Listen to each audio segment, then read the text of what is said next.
Hey guys, my name is Ryan. And my name is Miska. And welcome to Overwatch Central. So we're in this limbo between the start of Season 2 and Eichenwald being announced last week. There isn't really that much breaking news apart from the occasional crazy Sombra ARG leads, but we thought we'd take this time to bring up various topics that we normally don't really have time to discuss, as we are focusing on more urgent other things. This is gonna be a bit of a different video, around a topic that I've been wanting to discuss for quite a while, and we both talk about a bit now and then as well, and that is decision making in Overwatch. Some really common mistakes in Overwatch lie in autopiloting too much and just standing like zombies around a choke point, firing blindly into the mess of a firefight that attacking or defending can be. I'm sure you've all been in those solo queue games that just seem to be very grindy and you feel like you're not making much progress when attacking, and all of a sudden the timer is ticking down towards the last 10 or 20 seconds or so, and everybody starts moving towards the objective together in a somewhat organized fashion, and this might even result in you capturing the point in overtime. This is because the timer leaves you with no choice and has essentially made a decision for your whole team. It's not really a coincidence that this happens, but you can't rely on this sort of stuff happening. You need to consistently be able to finish maps and finish them fast. This is why you have a shot caller in an organized team, that is someone that can call out events and make decisions for the whole team altogether. But let's take a step back and have a look at what decision making in Overwatch revolve around on an individual level. We've talked about communicating and coordination a lot before, but individual decision making is a huge part of the game that we haven't really brought up all that much.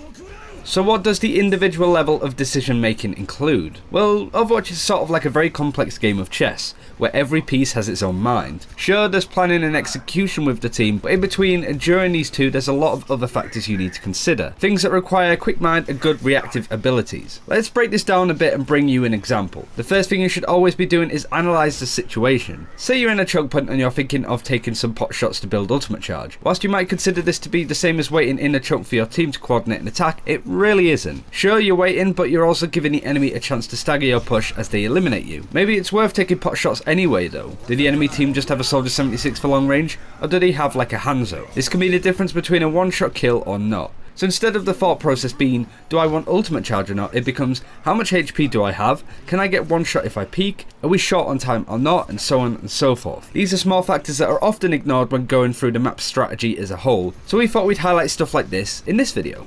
So now that we're on the same page with the level of detail we're talking about, let's bring up the differences in these in connection with character playstyle. Zarya is a very good example, as she's a character that heavily revolves around decision making. Now you might be thinking, but well, don't all characters do that? Yes, but Zarya is a hero that seems to have very sort of basic abilities at first, but really the depth of her playstyle is impressive. So to begin with, you don't just press a button to shoot with Zarya, you have two firing modes that function in very different ways. On top of this, you also have the self and ally shield. So the decisions for Zarya's shields, for example, don't just lie in, do I shield an ally or myself? But rather, when do I shield an ally and when do I shield myself?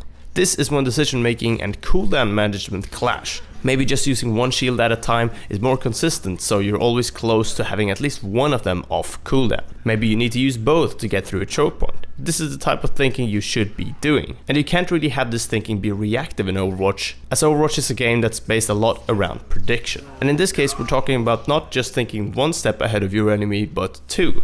Or maybe not even one step ahead of your enemy, but yourself rather. Most of you watching might think that this is obvious at first, but when you're in game, shouting at people left and right whilst also trying to manage your own hero, it's easy to forget and get lost in the autopiloting I was talking about in the first place. If you go in game and keep these sort of things in mind, you might be surprised as to how many more factors you actually have to think about, and how many more factors you can think about and take into consideration to play better and win more. Anyway, I hope this video opened up your mind to discussion and also very importantly, self-criticism. There's nobody that will know the mistakes that you make better than yourself. So do self-criticize please. Record your games and review them and see where you made the wrong or right decisions. This video isn't really here to give you any sort of revolutionary tips, but rather bring up the topic and fact that Overwatch revolves around so many more factors than you can see at first glance.